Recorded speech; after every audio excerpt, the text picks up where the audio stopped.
Welcome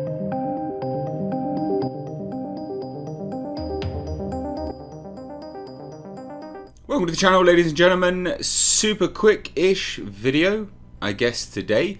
Godzilla vs. Kong has been officially rated PG-13. A lot of people will, I don't know, maybe throw their toys out the pram at this. I don't see that this is anything bad. I actually think this is pretty good. Some of you guys may have noticed this. That was from my boot lid literally dropping on my forehead. Top marks, Mr. H. Top marks. So yeah, sorry, I'm not growing a horn or anything like that. But basically, Godzilla vs. Kong has been officially rated. I don't perceive this as anything negative. They are by and large kids' films, so there'll be like a weird fringe part of the fandom that'll be super upset about this. I'd love to hear a good reasoned argument as to why. If anything, this may hinder the box office of it, actually. Because I don't know how PG-13 works. In some countries, you may or may not be able to go and see it. But I do know over here that will just be... that'll be fine. Like, I'm pretty sure anyone can just go and watch this. I would say this is good, I guess. I don't see this as a negative. Now, apparently, it's got its PG-13 rating because... it has intense sequences of creature violence, destruction, and brief language. So I guess like brief pepperings of oh shit or fuck, you know, just those kind of things. Shouldn't have said that. Video's demonetized instantly. Go support my film. It's down below in the description box. I'm making a movie. Because videos keep getting demonetized, I guess. Right, anyway. Like, I'd say that's good. I really don't see anything super negative about this. The fact that, you know, it's still going ahead. A lot of people keep banging on about this trailer. Guys, we're not going to get the trailer just yet. Just calm down. Calm your tartars. But I think this is good news. I think this is great. And as well, like, I think people are really quick to forget all of the hatred that Godzilla King of the Monsters received for its intense marketing campaign, where they just showed, like, scene after scene after scene after scene. Maybe Legendary just wanted to go, right, I tell you what we're going to do. 2 months, 3 months before release, we're going to show one trailer. You know, how good... that would hype people up. I mean, it's a bit crap for the normies that don't know anything about Godzilla or Kong, and this would be new to them. It's obviously bad for them because they won't get hyped up. But for the fans, they'd be bang on that. That'd be epic. So I don't see this as bad. PG-13, I would say, is good. Obviously, this article goes on and says, you know, the biggest question is whether this means we're getting a trailer, as work on Godzilla vs. Kong must be finished for a rating like this to be decided on.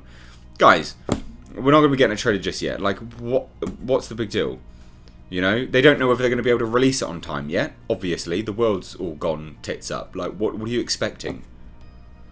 Of course, they'd love to release it, but, I mean, calm down. Like, have a bit like a perspective on it. Like, seriously? If this pandemic hadn't happened, then yeah, be worried that we're not getting a trailer. That's starting to get concerning. But we're in the midst of a pandemic. Like, no one's even going to theatres. Calm down. You know, and Warner Brothers, they're moving ahead with Tenet, and that's great. But they'd already released their marketing. They'd already started their marketing for that. So, of course, that was going to happen. And if you don't, you know, if you notice, then we've had James Bond, No Time to Die. They've stopped doing their marketing now, and that's releasing was a week after this. So, you know, let's just put it into perspective. No Time to Die stopped marketing. They'd started it and then they stopped it because they've been pushed back. They're going to start again soon. When they start again, Godzilla vs. Kong should probably start as well. But I don't see this as bad. PG rating, PG-13 rating, I would say is good. I mean, intense sequences of creature violence. Yeah, man. I think that is bloody good. Destruction and brief language. Again. Yeah. Epic. I'd say that's what you want out of a monster movie that is by and large for children. Because let's face it, you know, I'm a big child. I love these movies, but I'm happy to admit that they are by and large for kids. They do have adult themes running through them, but they're still for kids. So I think this is great news. What do you guys think? Let me know down below in the comment section. There were some other bits and pieces of news here today. Nothing too major. It was more just surrounding like Avatar. So we had David Thewlis. It's a weird name to say, isn't it? But he spoke to Collider, a fellow Brit, and said that he's actually not in the sequel. So he's not in Avatar 2, but obviously because they're filming them back to back to back to back. He's all of the scenes that he shot were actually for Avatar 3, so they're shooting them, you know, like way ahead of time. And the plan is then for him to return to the world of Pandora to film scenes for the 4th and 5th installments as well. So there's been a lot of movement on this. A lot of movement, in fact. There's been lots of commentary on this. He is actually playing a big blue thing, as he stated himself. You know, he came out and said, I've got no idea what my scenes will be like, because there are about 16 guys in the room with video cameras, but they're just shooting reference shots for Jim to look at later. What those guys are shooting will never be on the screen. What's being shot is obviously on these sensors. There are about 200 around the room doing their thing, which is amazing. Like, the technology behind this is just insane. I'm a Na'vi. I'm a big blue thing in it. We didn't say big, but whatever. Which I didn't quite understand when I went to meet James Cameron. I was quite surprised when I got offered that. I'm fascinated to see how I'm going to look, because they sort of make them look a bit like oneself. It's fantastic. I really like David Thewlis. I think he's a good actor. And he also went on to say, look, you know, for the first time, I felt like a total newcomer, like it was my first job. And I guess that's part of this technology, right? It's very humbling, isn't it? I was on set, having been working for 35 years on film sets, and I was like, so what do we do? What's that doing here? Why is he doing that? Do we do it now? I felt very naive, and of course I was, because none of the rules applied for everything I've learned, which is fascinating. And it's good when people just admit to it as well, and they just go, yeah, no, definitely, no idea what I'm talking about here, this is bang up new for me. And then the other parts, you know, there were other parts of the interview as well. Nothing could be more different than Avatar. It completely doesn't resemble anything that I've ever done. I should be clear, by the way, because I know that a magazine in Britain has got me in Avatar 2, but I'm not in Avatar 2. I'm going to be in Avatar 3, which was shot at the same time as Avatar 2, and the plan is that I will be in Avatar 4 and 5. So, Big Blue Creature will float around for a little bit more. I just want to clear that up because somebody got that wrong recently.